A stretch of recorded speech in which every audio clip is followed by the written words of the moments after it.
चाहिए हम ही कहा कहीं उन्होंने चार बहिन है खुद हमका मारी है। कहा मारे भैया तो और सबसे पहले कहीं मारे रहे हैं। हम नहीं मारे पतरका मारे रहे एक बात बा आज मारे के सबसे बड़ी सजा बा अगर तुम चारों बहिन मिल के मारे रहे आज हम ही तो कहना यही तो याद मारा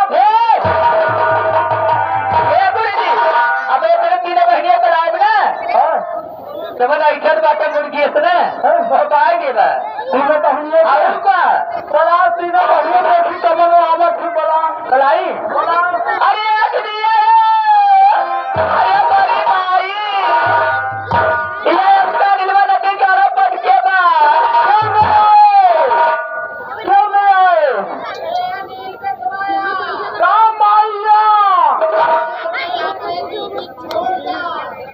आवा तो है गावा बताए तो हरा दीदी सो गई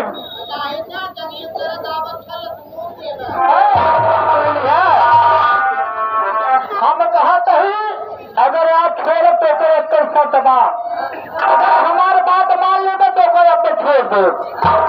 लेकिन हमारे बात माने क्या पड़े बतावा फिर आज तो पहली बार पकड़े ही तो हम भी हो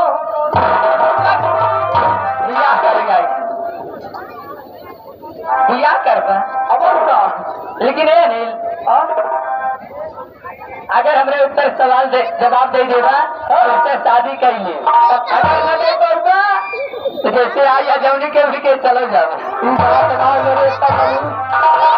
अगर जैसे बात उस पर सवाल भुलाई जाए तो हम समझ लें